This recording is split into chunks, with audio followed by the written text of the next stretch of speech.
Marco Rubio es confirmado como secretario de Estado y se convierte en el primer nominado de Trump en ser seleccionado oficialmente.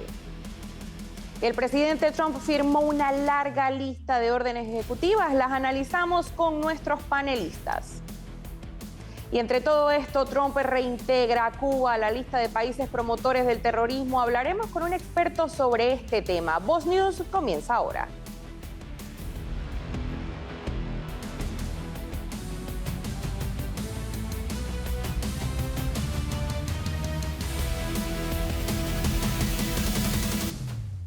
Y bienvenidos hoy martes 21 de enero, yo soy Verónica Silveri y empezamos con esto. Mire, DEI, identidad de género, comercio, energía, clima y politización del gobierno federal son algunos de los aspectos que Donald Trump ha abordado en su primer día como presidente. Vanessa Vallejo nos tiene un resumen sobre las órdenes ejecutivas más importantes firmadas por el nuevo presidente. Adelante, Vanessa.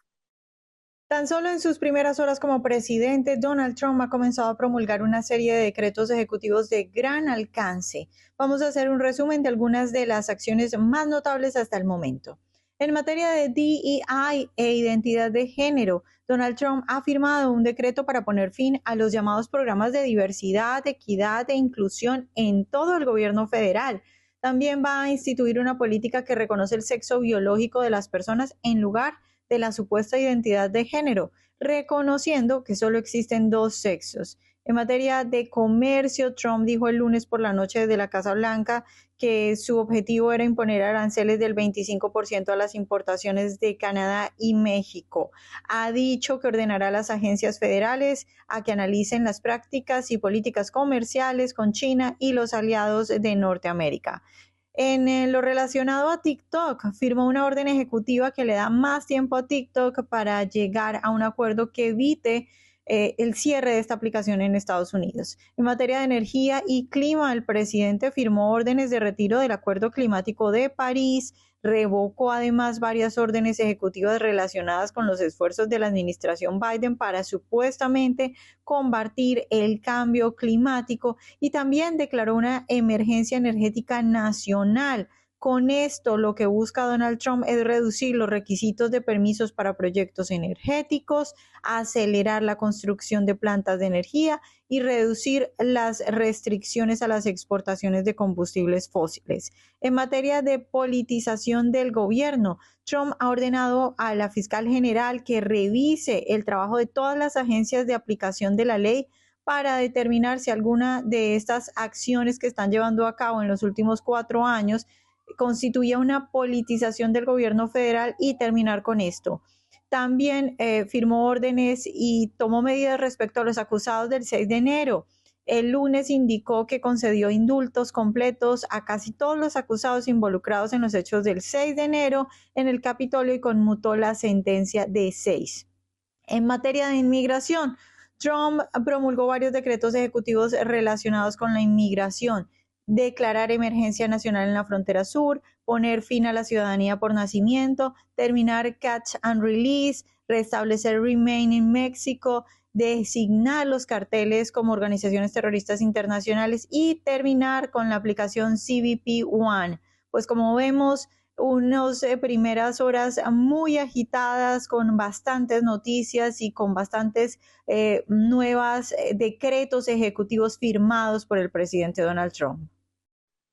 Lo decía Vanessa, y vamos a ampliar esta información. El presidente Donald Trump en uno de sus primeros actos oficiales concedió un amplio indulto a más de 1.500 personas acusadas en relación con los sucesos del 6 de enero de 2021. De esta forma, Trump indultó a la mayoría de los acusados, incluso conmutando las penas de 14 miembros de las milicias de Proud Boys, que fueron en su mayoría condenados por conspiración sediciosa. Desde la oficina oval, Trump dijo que esperaba que muchos de los acusados salieran y pudieran salir de prisión tan pronto como esta misma noche. Y seguimos, otra de las acciones de Trump en su primer día en la Casa Blanca fue ordenar e identificar, además de destituir a más de 1,000 personas designadas por Biden que no están alineadas con su visión de hacer a Estados Unidos más grande de nuevo. Entre los despedidos están el chef José Andrés del Consejo Presidencial de Deportes, Aptitud Física y Nutrición, Mark Milley del Consejo Asesor Nacional de Infraestructura, Brian Hook del Centro Wilson para Académicos y Keisha Lance Bottoms del Consejo de Exportación del presidente. Y mire, Marco Rubio deja el escaño en el Senado tras haber sido el primer nominado confirmado de la administración Trump. Rubio se desempeñará desde ahora en adelante como secretario de Estado. Ganó la elección con 99 votos a favor y 0 en contra. El republicano de Florida fue juramentado por el vicepresidente J.D. Vance y dijo que su principal promesa en materia de política exterior es que la prioridad del Departamento de Estado de los Estados Unidos sea Estados Unidos. Veamos. And he's given us a very clear mandate. President Trump's made it very clear. Everything we do, and this is true in government, but especially at the Department of State, everything we do must be justified by the answer to one of 3 questions. Does it make us stronger? Does it make us safer? And does it make us more prosperous? If it doesn't do one of those 3 things, we will not do it.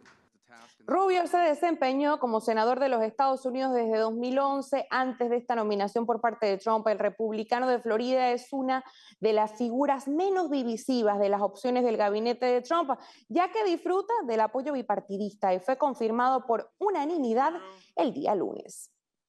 El recién juramentado secretario de Estado Marco Rubio, hablábamos de él, dijo que se tomaría 15 segundos para hablar en español durante su ceremonia y declaró: sé que mucha gente en casa estaría muy orgullosa y quiero asegurarme de reconocer esto. Vamos a verlo.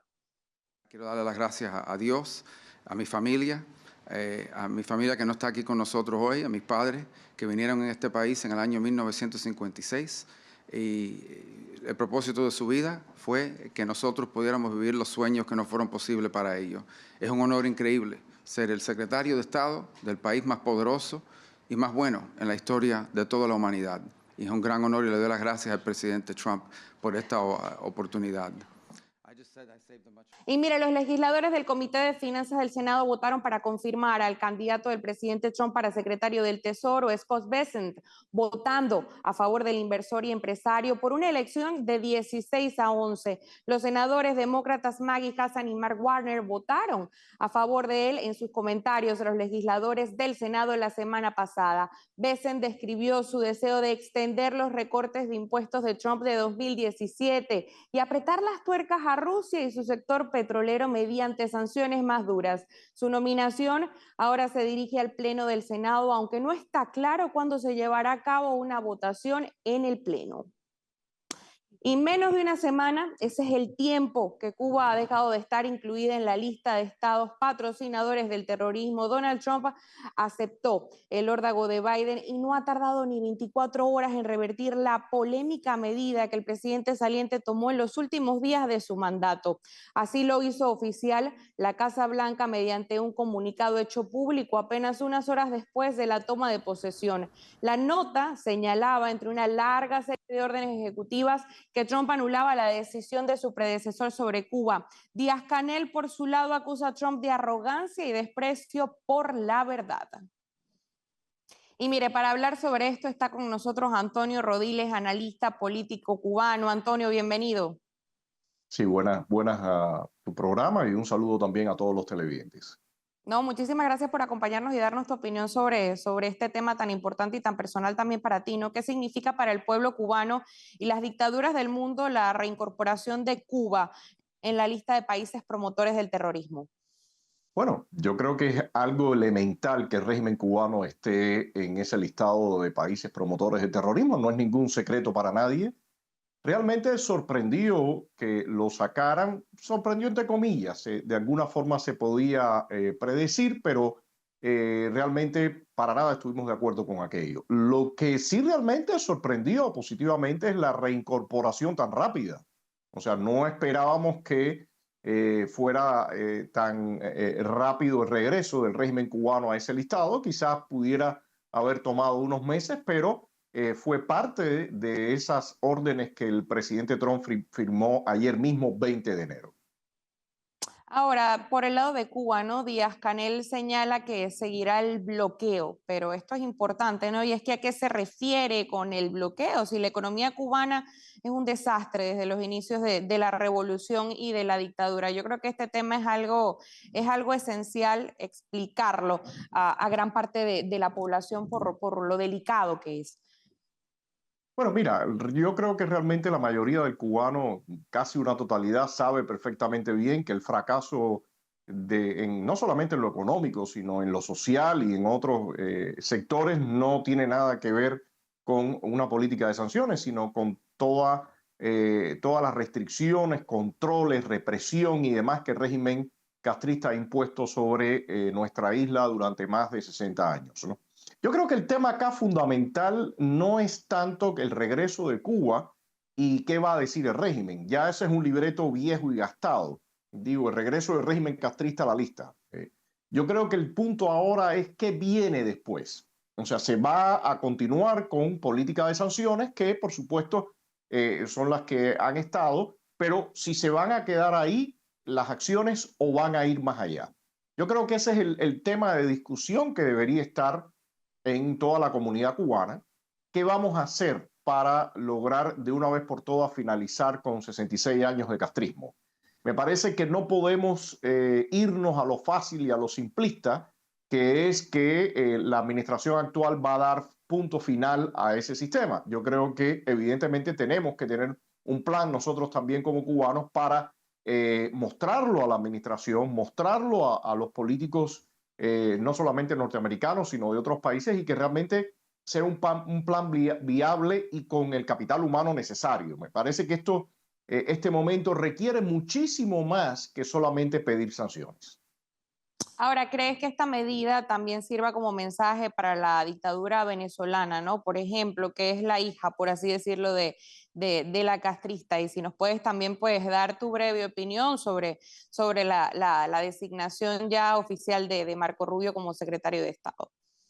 Bueno, creo que ya está circulando por ahí un tweet o un post en X del enviado especial a Venezuela que dice que ya estaba en contacto con actores del régimen de Maduro y el chavismo.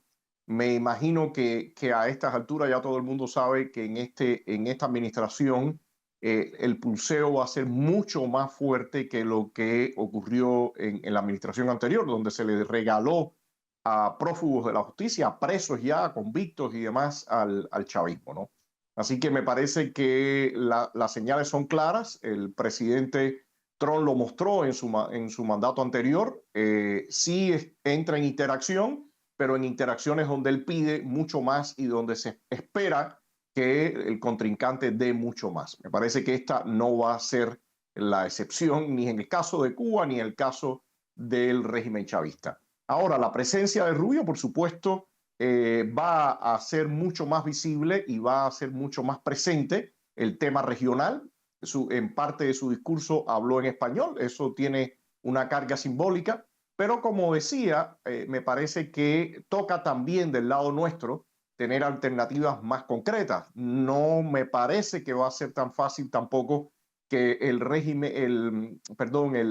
presidente Trump acepte políticas hacia estos regímenes tan simplistas como las que se plantearon en su mandato anterior. Hubo un fracaso desde el punto de vista de acabar con el régimen castrista, hubo un fracaso con el llamado gobierno interino, y me parece que en esta ocasión las cosas van a requerir estrategias y planes mucho más concretos. Muchísimas gracias, Antonio Rodiles, por acompañarnos y, por supuesto, por compartir con nosotros y con toda la audiencia tu experiencia y tu opinión. Gracias por estar con nosotros. Muchas gracias por la invitación. Mire, México y Canadá reaccionan ante anuncios de Trump de imponer nuevas tarifas arancelarias. Y recuerde que ya puede ver todo nuestro contenido en Roku TV, Apple TV, Fire TV. Si se perdió alguno de nuestros noticieros, solo búsquenos como Voz News y allí encontrará todo nuestro contenido. Además, descargue nuestra app completamente gratis y disfrute del mejor contenido de nuestro sitio web y todos nuestros programas en un solo lugar.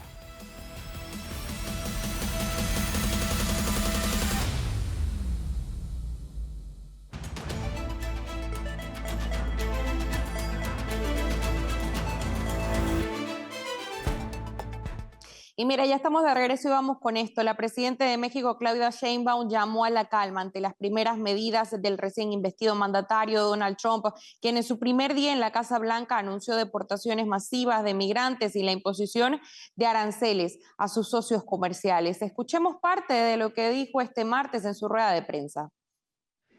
Ahora, es importante siempre tener la cabeza fría y referirnos a los decretos firmados, más allá del propio discurso. Trump dijo el lunes que espera imponer aranceles del 25% a sus socios comerciales, Canadá y México, a partir del 1 de febrero. Tras un discurso al jurar el cargo, ante esto, el primer ministro canadiense Justin Trudeau advirtió que habrá una fuerte respuesta de su país si Donald Trump impone estos aranceles, asegurando que la reacción de su país será robusta, rápida y medida, pero equivalente en volumen y a los montos agravados por Estados Unidos.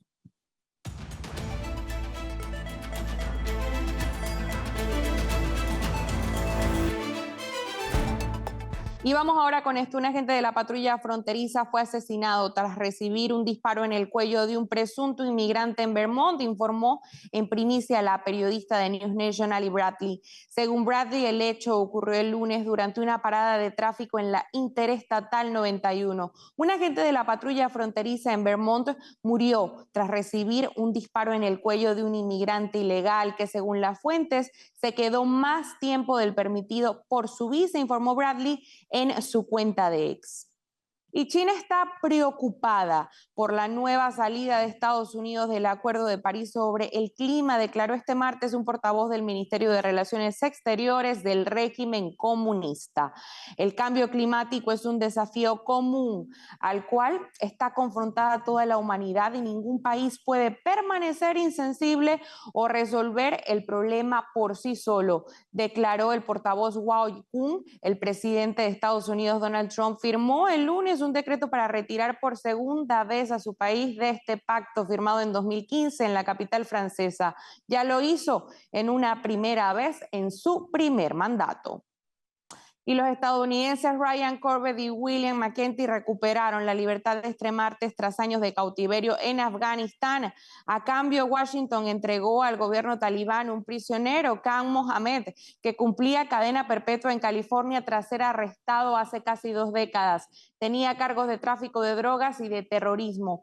Klesman y Corbett fueron capturados por los talibanes en 2022. La familia del último expresó su abrumadora gratitud esta semana en una página web que utilizaba para hacer campaña para su liberación. Cumplido este anhelo, aseguran, terminan los 894 días más difíciles e inciertos de sus vidas. El jefe del Estado Mayor israelí, el general Henry Halevi, presentó este martes su dimisión por su responsabilidad en el fracaso del 7 de octubre de 2023, cuando comandos de Hamas atacaron por sorpresa el sur de Israel. Reconociendo mi responsabilidad en el fracaso del ejército el 7 de octubre y en un momento en el que las Fuerzas Armadas se anotan éxitos significativos en todos los frentes y con un nuevo acuerdo de liberación de rehenes en curso, pido poner fin a mis funciones el 6 de marzo de 2025, escribió el general en una carta publicada por el ejército. Él, de 57 años, ocupaba esta función desde diciembre de 2022.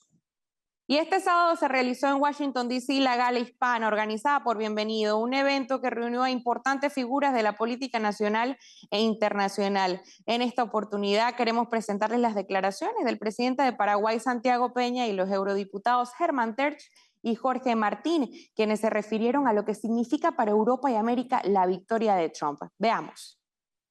Bueno, significa para Europa y para todo el mundo. Para Iberoamérica estoy pensando también muchísimo.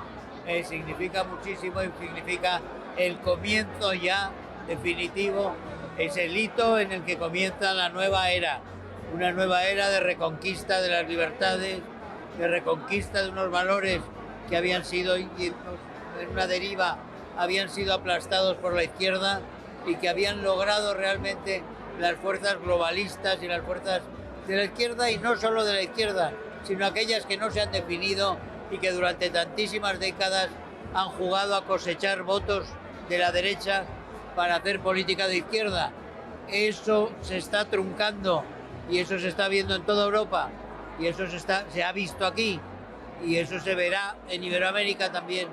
Y creo que estamos ante un cambio de era espectacular que va a ser tremendo y que va a traer cambios muy, muy importantes también a la hora de entender la vida. Bueno, la aplastante victoria de Donald Trump sobre todo lo que trae es un mensaje de esperanza frente a las políticas de la resignación de todas aquellas élites globalistas que lo que pretenden es que nuestros ciudadanos, nuestros compatriotas crean que no se pueden cambiar las cosas, que tenemos simplemente que ser unas ovejitas. El cambio que llega a Estados Unidos lo que hace es robustecer y fortalecer a las fuerzas conservadoras y patrióticas para que éstas vuelvan a recuperar la soberanía de sus naciones, la prosperidad de las clases medias y cómo no, la libertad que le están arrebatando, sobre todo, como hemos visto a través de la cultura de la cancelación, a través de la censura que se ha hecho en los medios.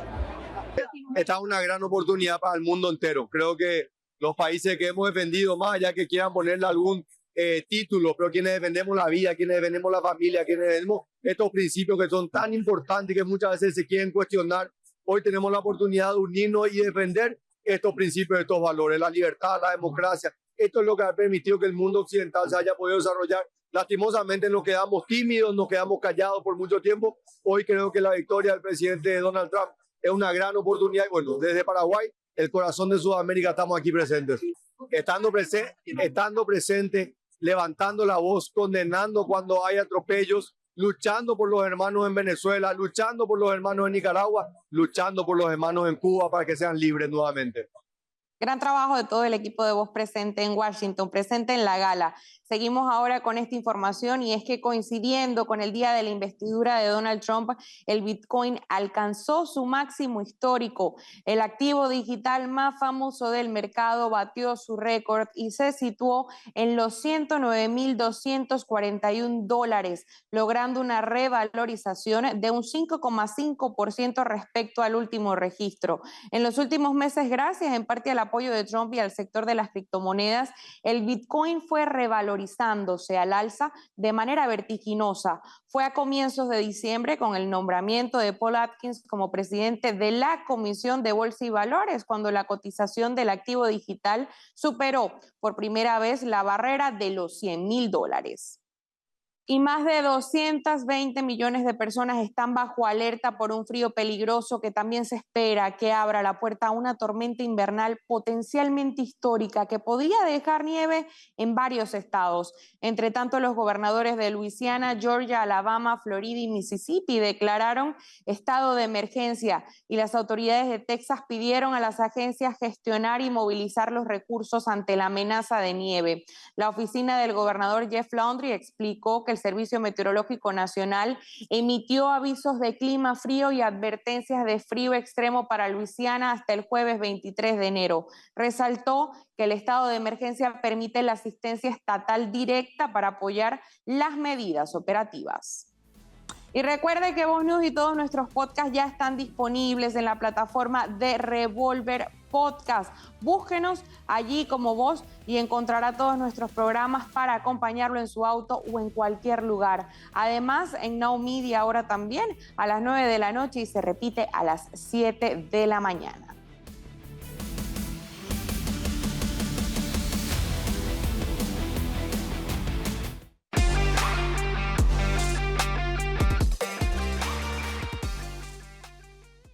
Ya estamos de regreso y tal como se esperaba, el presidente Donald Trump emitió una gran cantidad de órdenes ejecutivas en muchas materias, desde inmigración, clima y la llamada diversidad. Para conocerlas mucho más a profundidad, hoy le damos la bienvenida a nuestros analistas Vanessa Vallejo, analista de Voz, Alfonso Aguilar, abogado y analista político desde Washington, D.C., ambos. Orlando Avendaño, periodista de Voz.us y analista. Bienvenidos. ¿Qué tal? Un placer estar contigo.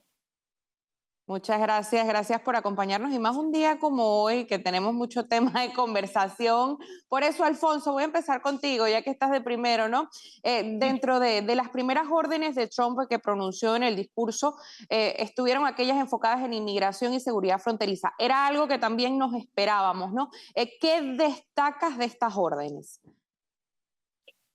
Bueno, la verdad es que yo estoy exhausto de toda la actividad de ayer, de todas las órdenes ejecutivas que emitió. Realmente son muchas, incluso en el tema de inmigración, son un sinnúmero de órdenes, desde declarar una emergencia nacional para básicamente cerrar la frontera. Nadie entra en la frontera y ya estamos viendo gente en la frontera varada. Eliminó la aplicación CBP One, la gente que tenía cita, se les cancelaron las citas. Se restablece la política de permanecer en México, o sea que aquellas personas que quieren pedir asilo tienen que esperar en México para que su caso sea adjudicado. Se dio instrucciones a ICE ya para empezar a detener a inmigrantes ilegales que tengan acusaciones de delitos criminales. O incluso que hayan sido declarados culpables de cargos de delitos criminales. No son redadas, pero son acciones bien enfocadas en buscar esas personas y se está llevando a cabo en todas partes del país. Y también se emitió una orden ejecutiva para acabar con la práctica de reconocer la ciudadanía de hijos de ilegales nacidos en Estados Unidos, lo que se conoce en inglés como la birthright citizenship o ciudadanía por nacimiento. La administración va a seguir otra interpretación constitucional que no reconoce la ciudadanía de aquellos nacidos de ilegales o de personas con visas temporeras. Y justamente íbamos a hablar de esa en específico, ¿no? De esa orden. Orlando, pues esta orden, ya lo decía Alfonso, fue la de eliminar la ciudadanía como derecho de nacimiento a hijos de inmigrantes ilegales o con estatus temporal. Pero, ¿cómo crees que actúe la administración ante el inicio de demandas de algunas organizaciones y de estados? Ya son 18 como los hemos visto, ¿no? Que se interponen en contra de esta medida. No podemos olvidarnos que es una enmienda constitucional, y lo digo en el sentido de que es más complicado para poder llevarlo a cabo. Sí, bueno, efectivamente, como se esperaba, iba a ser una de las medidas más controvertidas. De hecho, si no me equivoco, son 19 los estados que ya anunciaron que van a retar esta orden ejecutiva. Esto probablemente termine en la Corte Suprema de Justicia.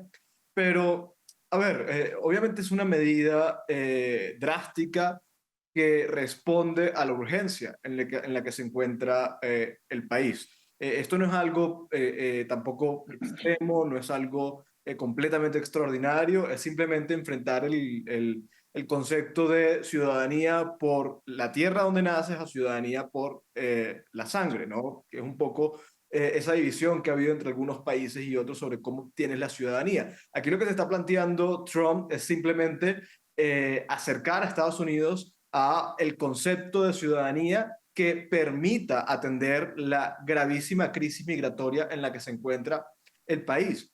Y es verdad, la posibilidad de que cualquier migrante ilegal o turista o quien sea, estando en Estados Unidos, tenga un hijo y automáticamente sea ciudadano americano, ese ha sido un foco de atractivo muy grande para que la migración ilegal también se dé y para que muchos vayan a Estados Unidos únicamente con este propósito y finalmente terminen quedándose. Claramente es lo que Donald Trump espera disuadir, ¿no? A la gente de tener razones para entrar a Estados Unidos de manera ilegal. Creo que lo que plantea Donald Trump es convertir, como ayer mismo lo dijo, queremos migración legal, me gusta la migración legal, pero es convertir a Estados Unidos en un foco de migración legal desde el punto de vista financiero, tecnológico, económico, que pueda llegar gente a contribuir y que no sea necesariamente una carga para el sistema americano. Gran parte de los países del mundo cuentan con la ciudadanía por sangre, ¿no? Vanessa, ahora vamos contigo. Trump también firmó una orden para terminar los programas de diversidad, equidad e inclusión y de ideología de género, impulsada fuertemente por la administración Biden, hay que decirlo. ¿Qué impacto tendrá dentro de la nueva administración?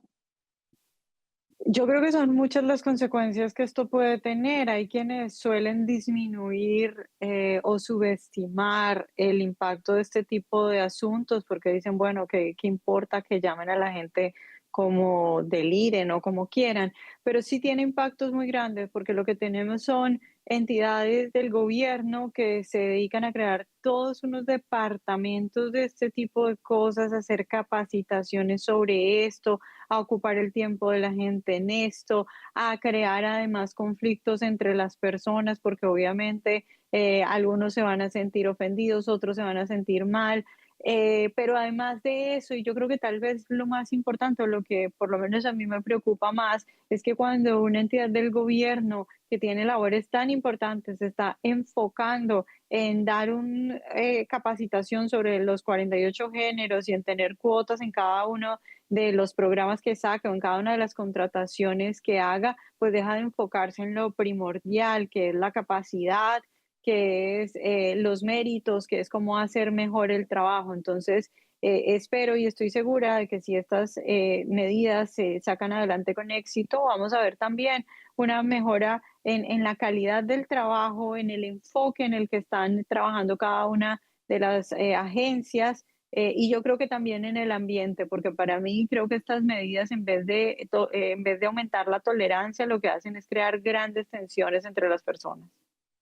Como el tema es muy extenso, Alfonso, vamos a volver contigo, ¿no?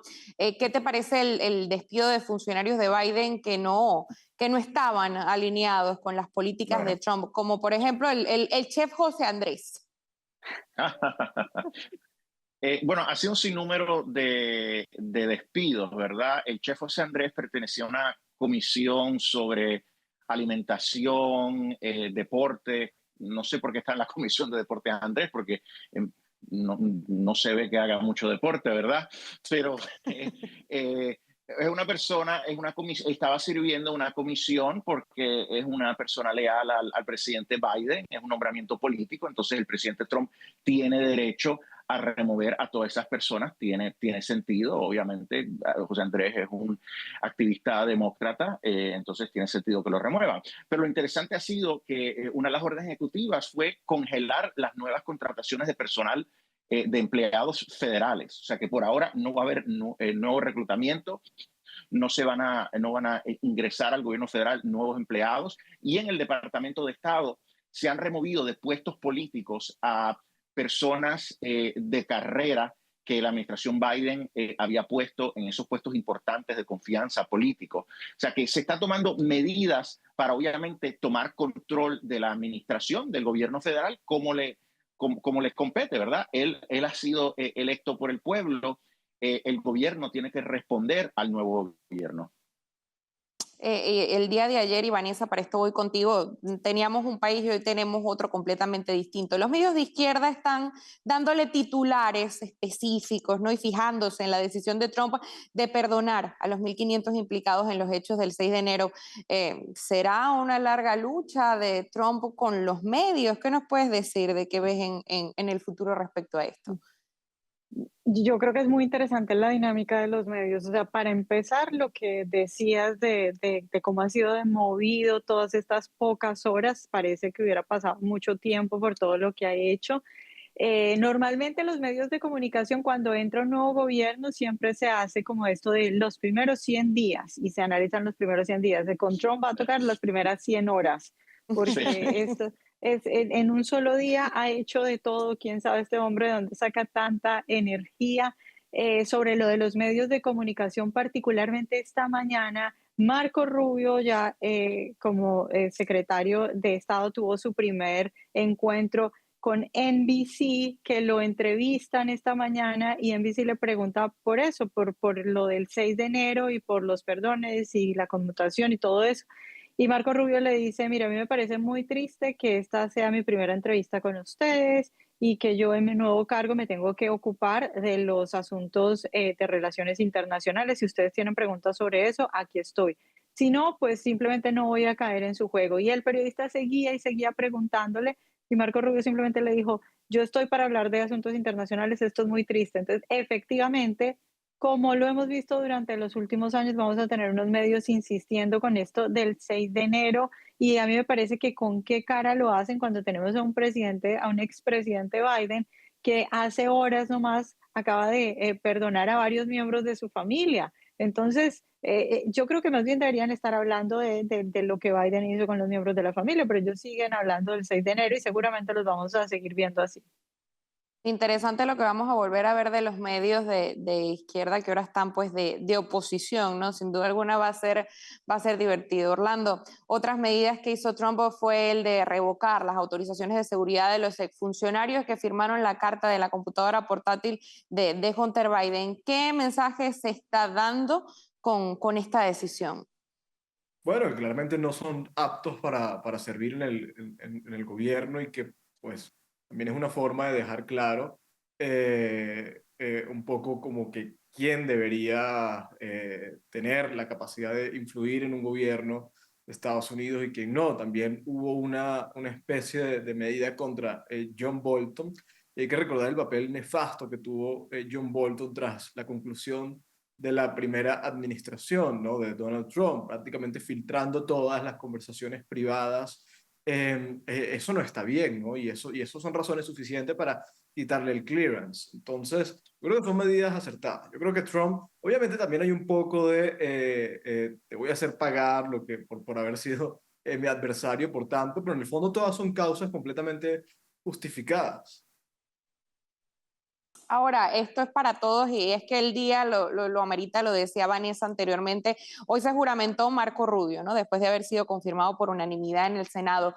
¿Qué viene para Latinoamérica con la designación de Rubio en el Departamento de Estado? ¿Y qué les parece que decidió hablar en español en su juramentación? Lo vimos ya también aquí en este programa. Pudimos pasar el corte. Voy por orden. Alfonso, Vanessa y Orlando. Adelante. Creo que es extraordinario, lo hemos comentado en el pasado, es el primer funcionario, el primer hispano en ser secretario de Estado, ¿no? Obviamente nos llena de orgullo, pero más importante que eso es que es una persona muy capaz y que conoce bien los retos que enfrenta Estados Unidos en el hemisferio occidental. Yo creo que va a haber un enfoque más grande en nuestro continente. Ya hemos visto que Donald Trump estaba hablando de los retos de Groenlandia, la importancia para la seguridad nacional de Estados Unidos, de Groenlandia, del canal de Panamá. Por lo tanto, claramente esta administración se va a estar enfocando en la región. Yo espero también que obviamente sigan una política de máxima presión con Cuba, con Venezuela. Y también que en la medida que sea posible vayan reduciendo la manufactura en China y trayéndola a Estados Unidos, y lo que no se puede traer a Estados Unidos, llevarla a América Latina, lo que llaman el nearshoring. Importante, Alfonso, lo que decías, ¿no? Y lo recojo, lo agarro. Lo escogió, nos llena de orgullo que sea hispano, pero lo escogió por su capacidad. Claro, Vanessa, ¿qué nos puedes decir sobre eso? Sí, yo quisiera resaltar la parte en la que Marco Rubio decide hablar en español, porque no sé si me estoy equivocando, pero mi interpretación del asunto, porque él está hablando en inglés y dice que le agradece a su familia, pero es cuando menciona a sus padres que empieza a hablar en español.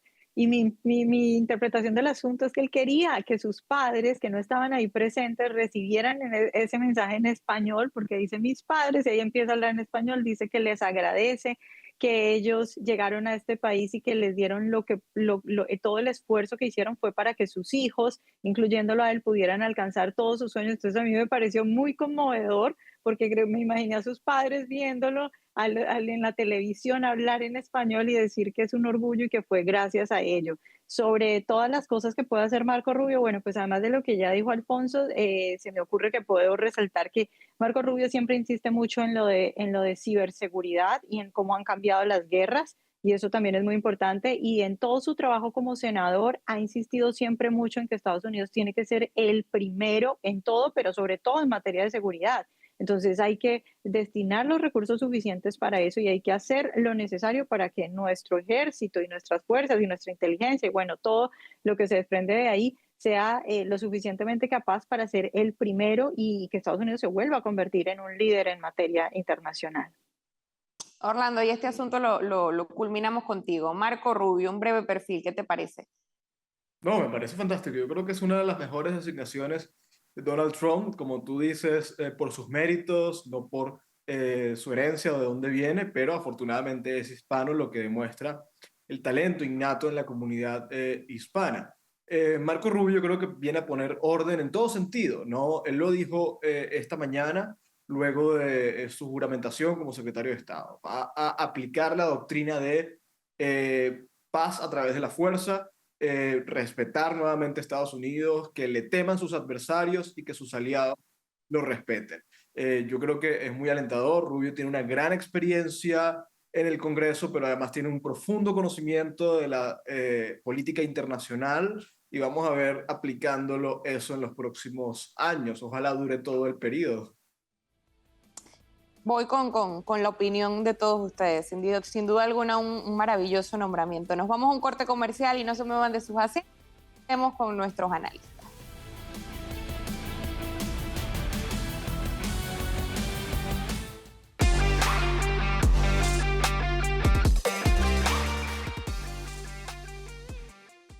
Ya estamos de regreso y mire, la juez federal Aileen Cannon bloqueó que se revelen los documentos clasificados en el caso que llevaba Jack Smith. La pregunta es ¿por qué? Para responderla siguen nuestros analistas con nosotros y Alfonso, voy contigo. ¿Qué significa o qué mensaje da esto a la ciudadanía? ¿Por qué ocultarlo?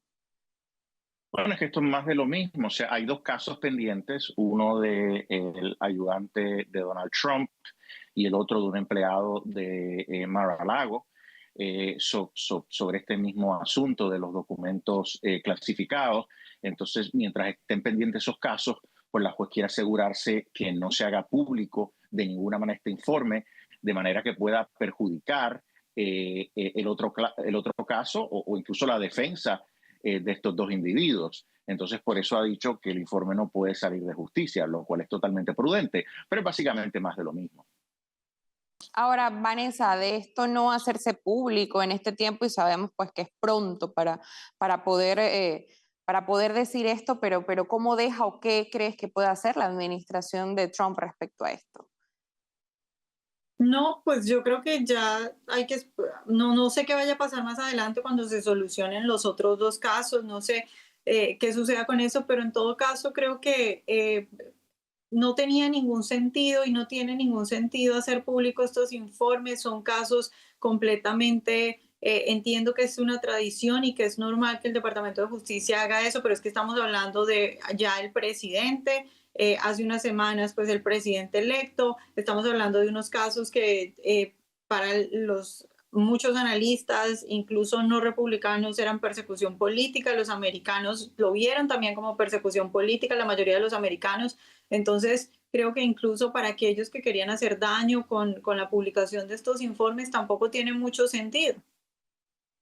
Ahora, Orlando, si no hubiese sido contra Trump en específico, ¿crees que sí desclasifican estos documentos, los hacen públicos?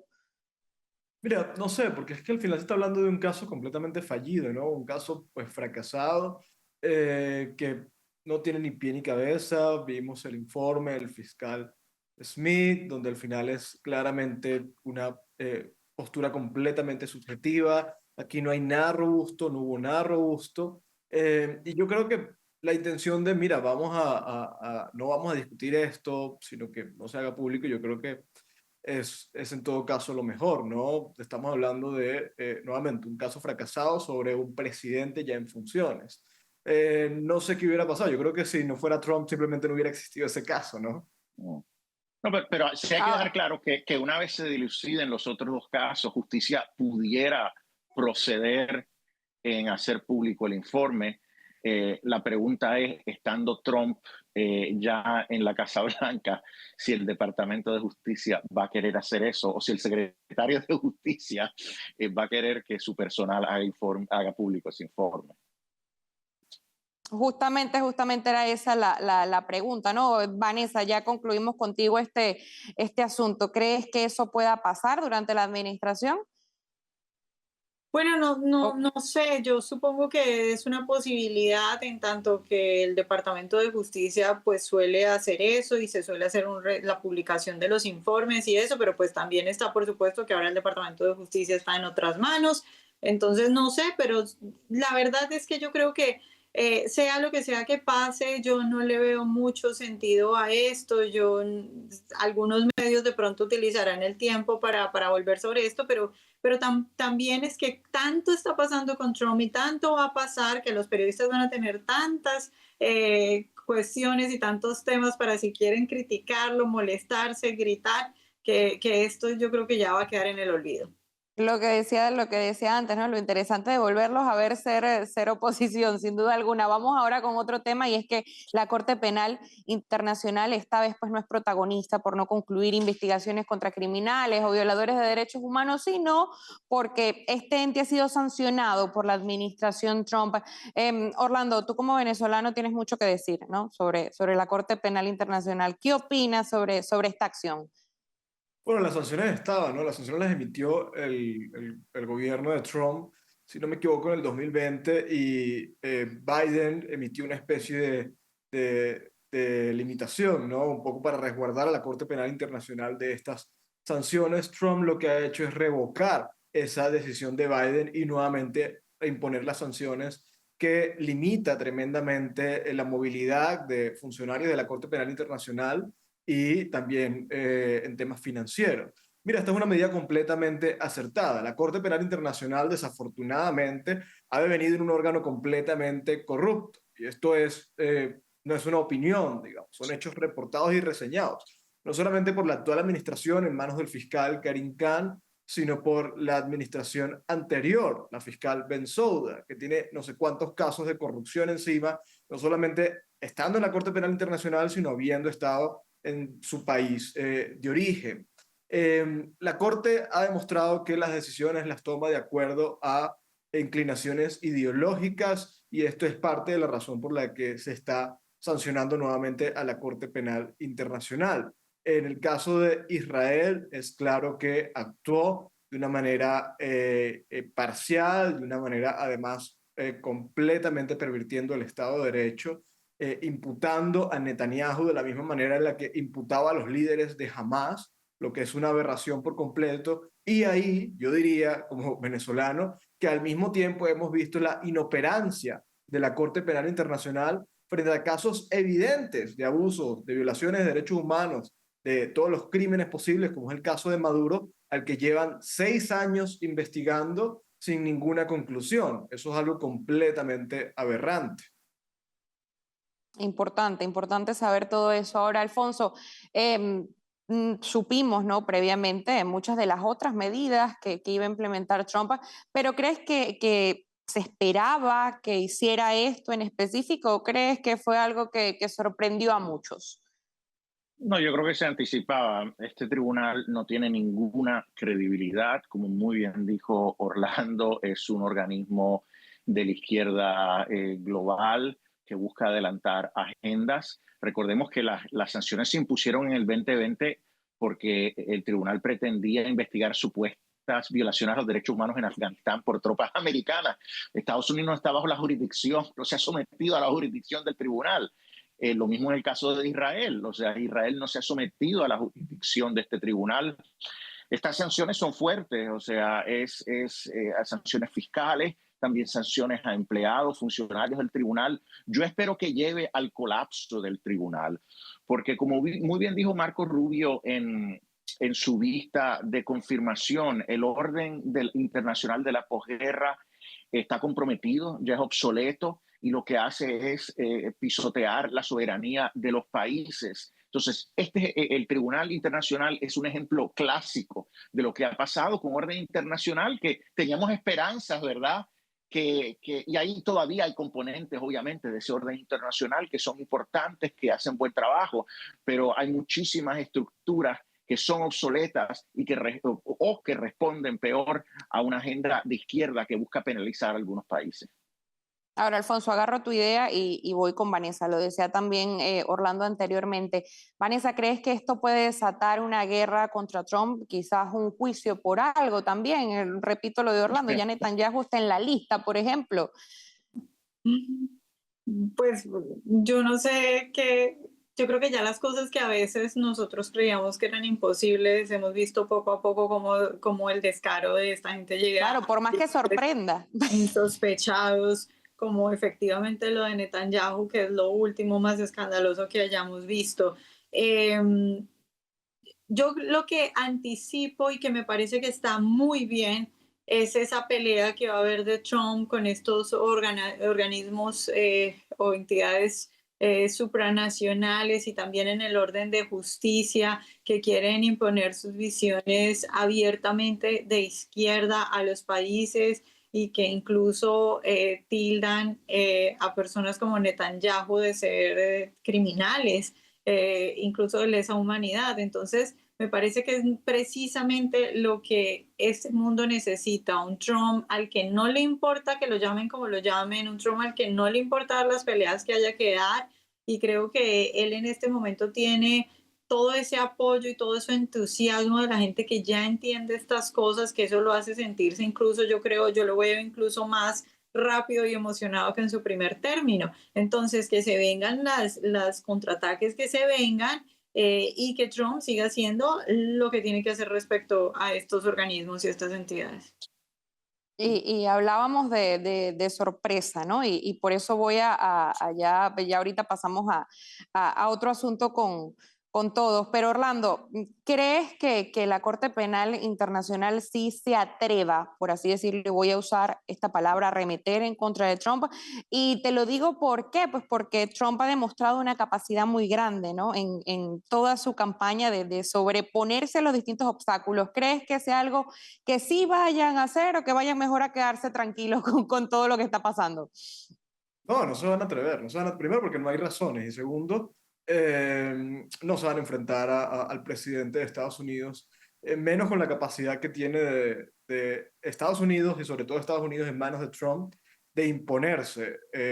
Yo creo que más bien este tipo de presiones podría provocar algún tipo de cambios en la Corte Penal Internacional, porque yo creo que Trump no solamente se va a quedar con que Estados Unidos le sancione o, aunque no lo reconoce, pues trate de que no tenga flujos de fondos, lo que sea, sino que yo creo que va a tratar de alinear al resto del mundo occidental a adoptar una postura similar. Y esto sería letal para la Corte Penal Internacional. A ver, la Corte surgió como un organismo, pues, digamos, con ideas nobles y con voluntades nobles, pero se ha pervertido por completo, en gran parte por lo que decía Alfonso, es el consenso de la posguerra, donde hemos visto que cada vez son los países enemigos de la libertad los que tienen más influencia en estas organizaciones supranacionales. Esto va a cambiar, yo creo que va a cambiar con Trump. Así que o la Corte Penal Internacional corrige, mejora, o va a terminar siendo completamente irrelevante y en consecuencia desapareciendo.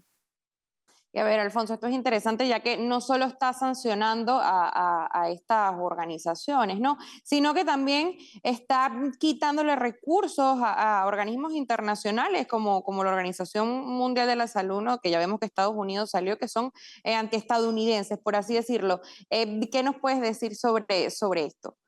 La financiación es muy importante, ¿no? Por un lado, Estados Unidos debe dejar de financiar muchos de estos organismos, lo que va a llevar a que reduzcan operaciones o colapsen. Y también yo creo que es importante que se requiera que institutos privados o fundaciones privadas o intereses privados no financien a estas organizaciones. Por ejemplo, la Organización Mundial de Salud ha recibido fondos de la fundación de Bill Gates, que claramente tiene una agenda. Entonces, al final no se pregunta a quién están respondiendo estas instituciones de gobernabilidad internacional, a los Estados miembros, a ciertos intereses. Y no hay transparencia, porque ellos aprueban resoluciones, emiten medidas y que tienen un viso de oficialidad, pero están actuando como cualquier otra organización sin fines de lucro. No sé, o sea, yo creo que es una pena. La Corte pudiera haber tenido un propósito si se hubiera enfocado realmente si se enfocara realmente en crímenes de lesa humanidad, bien enfocados, pero obviamente aquí lo que están haciendo es adelantando una agenda para adelantar unos intereses y penalizar, como dije anteriormente, a ciertos países. Día intenso de información. Alfonso, Vanessa, Orlando, muchas gracias por acompañarnos. Gracias. Y mire, hemos llegado al final de esta emisión y antes de despedirnos queremos invitarles a suscribirse a nuestro canal de YouTube. Allí nos encuentra como @VozMedia y también a nuestro canal de Spotify, donde podrán no solo disfrutar del contenido de nuestro noticiero, sino de la cadena de podcast de opinión con los podcasters hispanos más destacados. Yo soy Verónica Silveria, hasta la próxima.